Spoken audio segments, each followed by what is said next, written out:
Buenos días muchachos, espero que se encuentren muy bien. Esta es la guía número 5. Vamos a hablar sobre los modelos atómicos. Espero que lo hagan con mucha responsabilidad. Eh, Son temas propuestos de gran importancia. Estamos simplificando y tomando los temas más importantes de lo que ustedes deben pues como conocer. Eh, Espero que disfruten y aprendan.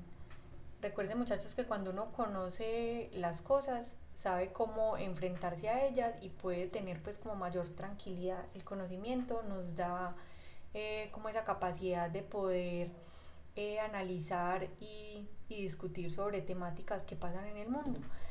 Sobre eso he querido presentarles pues las noticias que hemos trabajado, porque son temas de actualidad y que son temas que todos deberíamos conocer para saber también cómo enfrentar ciertas situaciones.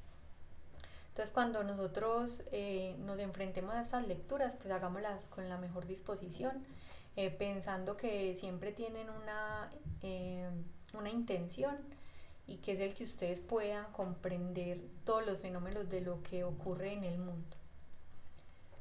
Entonces vamos a trabajar sobre los modelos atómicos para llegar a entender y a identificar cómo es la composición del átomo. Entonces vamos a mirar algunos diferentes modelos eh, para comprender cómo evolucionó el descubrimiento del átomo y que podamos, por medio de estos modelos, comprender cómo funciona el átomo, cómo funcionan los elementos, cómo funcionan los compuestos. Entonces es una actividad muy sencilla. Después de la explicación van a realizar una comparación de los modelos atómicos vistos, donde ustedes van a decir de cada uno de ellos qué es lo más importante, qué diferencia un átomo de otro, y van a realizar un dibujo o un esquema del átomo. Y por último van a evaluar la actividad, van a hacer una autoevaluación de acuerdo al desempeño que obtuvieron. Entonces antes de iniciar, eh, recordemos que un modelo es representar un fenómeno por medio de un esquema, de un gráfico o por medio de una ecuación. Eh, Nosotros los átomos no los podemos ver, ¿cierto? Porque son muy pequeños, eh, el ojo humano no lo puede ver, pero estas personas que se preocuparon por comprender de qué estaba formado todo lo que nos rodea, entonces formularon por medio de la observación y experimentación, formularon unos tipos de modelos. Los modelos ayudaban, así fueran errados, ayudaban a que después se tomara lo que era verídico, lo que les servía de cada uno de ellos. Entonces empecemos con los primeros atomistas. Entonces tenemos a Leucipo y Demócrito. Ellos decían que los átomos son eternos, indivisibles, homogéneos e invisibles. Que los átomos se diferencian en su forma y tamaño, que las propiedades de la materia varían según el agrupamiento de los átomos. Y también Empedocles, que lo habíamos trabajado en la historia de la química, decían que toda la materia estaba formada por fuego, aire, agua y tierra. Seguimos con la teoría atómica de Dalton. Dalton propone que los elementos están formados por partículas discretas, diminutas e invisibles, llamadas átomos, que no se alteran en los cambios químicos. Dice también que los átomos de un mismo elemento son iguales entre sí en masa, tamaño y en el resto de las propiedades físicas o químicas. Por el contrario, los átomos de elementos diferentes tienen distintas masas y propiedades. Que los compuestos se forman por la unión de átomos de los correspondientes elementos según una relación numérica sencilla y constante. Por ejemplo, que el agua estaba formada por dos átomos de elementos de hidrógeno y un átomo de oxígeno. Seguimos con el modelo atómico de Thomson. Thomson, teniendo bases de que ya se tenía un poco de conocimiento sobre la electricidad, que se notaba que algunos elementos eh, se atraían con otros, entonces propone que la masa de los electrones al ser tan pequeña, estaban puestos sin moverse en toda la carga positiva del átomo. Ustedes pueden mirar ahí en la gráfica. Representa el átomo de una forma circular, donde todo lo que vemos rojo es carga positiva y los elementos pequeñitos son los electrones. Él decía que no se movían y le llaman el pudín de pasas, porque es como si tuviera un pastel, como si tuviera pasas dispersas y se pudieran notar, ¿cierto? Entonces él identifica que un átomo tiene fuerzas positivas y fuerzas negativas. Él descubre el electrón. Después de descubrir el electrón, entonces se ven que hay otras cargas o que hay otros elementos del átomo como el neutrón y el protón.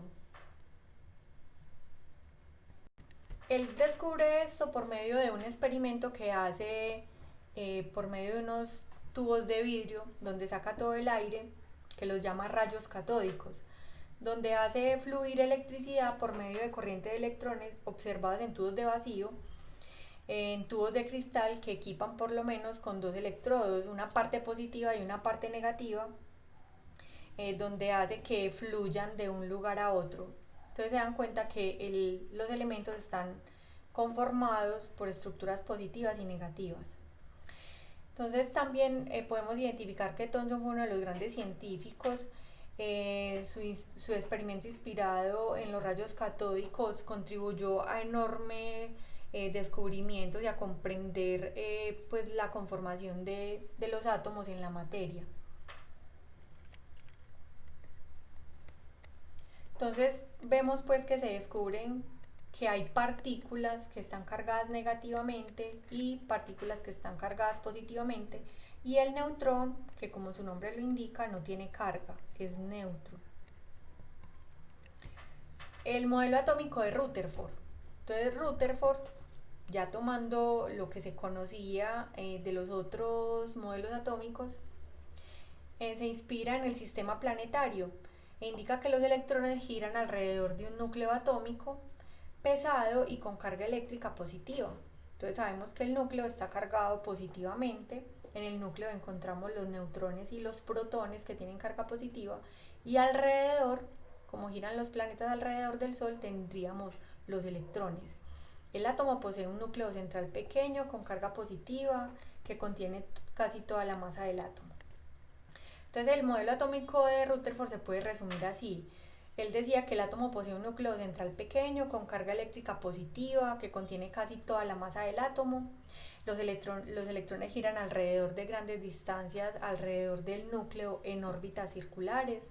Dice que la suma de las cargas eléctricas negativas de los electrones debe ser igual a la carga positiva del núcleo, ya que el átomo es eléctricamente neutro. Entonces el número de electrones es igual al número de protones. ¿Cuál fue la limitación? Que no se podían explicar los electrones, cuál era la energía de estos electrones girando alrededor del núcleo del átomo. Entonces esto fue algo que Rutherford no logró explicar, pero que ya Bohr, por medio del modelo actual del átomo, él decía que cuando un electrón pasaba de un nivel a otro, aquí podemos ubicar cómo está definido la composición de los átomos. Entonces vemos que en el núcleo, la parte azul que se ve con una carga positiva, está en el centro del átomo. En esa parte azul también están los neutrones. Entonces los protones y los neutrones son los que se encargan de la masa atómica.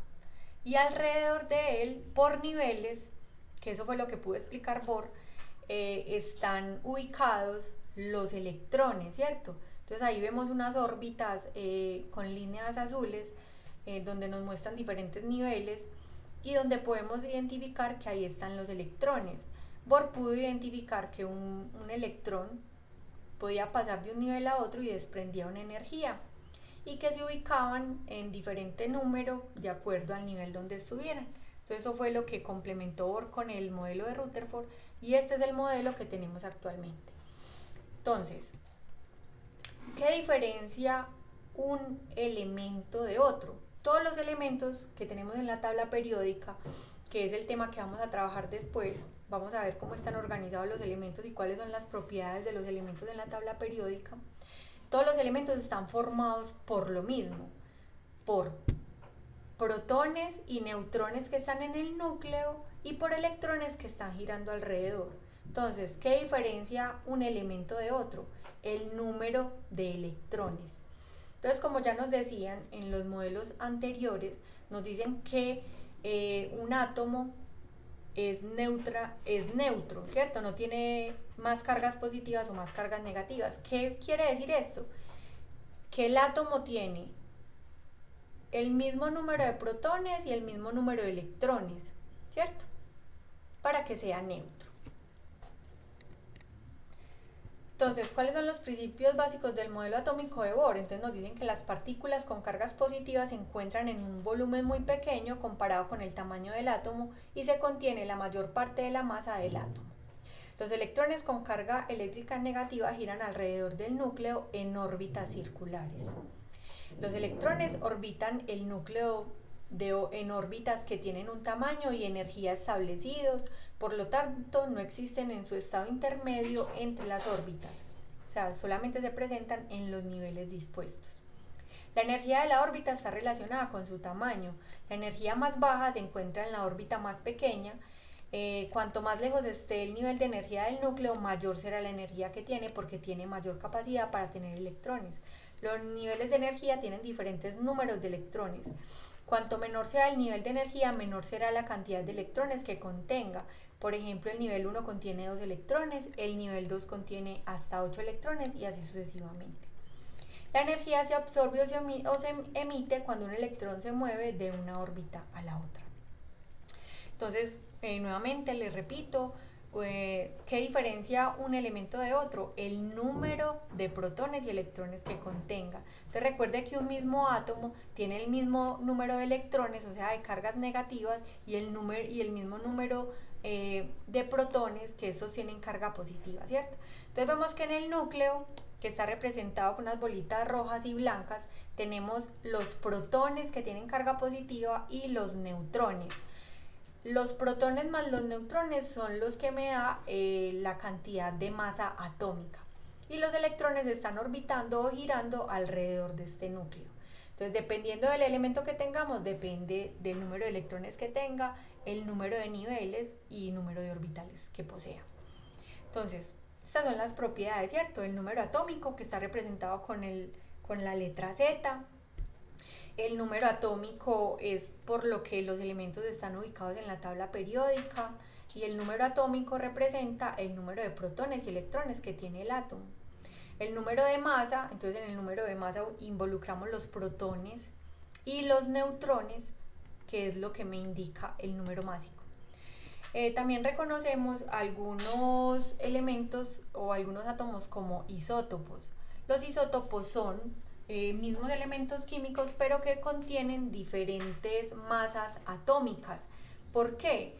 Estos elementos isótopos tienen entonces los mismos protones, la misma cantidad de protones, pero en el núcleo lo que varía es el número de neutrones. Entonces varía un poquito en su número másico. Y esto decimos que son elementos isótopos. Entonces acá tenemos un ejemplo para el sodio, ¿cierto? Entonces está representado con Na, entonces sabemos que la A representa el número másico, la Z representa el número atómico, que es igual al número de protones y que es igual al número de electrones. Entonces acá nos dice número de neutrones, la N representa el número de neutrones. Entonces sabemos que el número másico está representado por el número de protones, que es el número atómico, más el número de neutrones. Entonces acá nos dicen que el sodio tiene como número atómico 11. ¿Qué quiere decir? Que tiene 11 electrones y que además tiene 11 protones, ¿cierto? Entonces aquí tenemos una fórmula y nos dice que el número másico, que es A, es igual al número atómico más el número de neutrones. Entonces nosotros de ese elemento podríamos definir cuál es el número de neutrones que tiene, simplemente despejando esa fórmula, porque tenemos número másico y número atómico. Entonces despejaríamos el número de neutrones, que me daría 23 que es el número másico, le restaríamos el 11, que es el número de protones, para tener un número de neutrones igual a 12, ¿cierto? 12 más 11 me daría 23, que es el número másico. Espero entonces que les haya servido, espero que hagan el ejercicio con mucha responsabilidad. Después de este tema vamos a pasar entonces al tema de la tabla periódica y cómo están organizados sus elementos.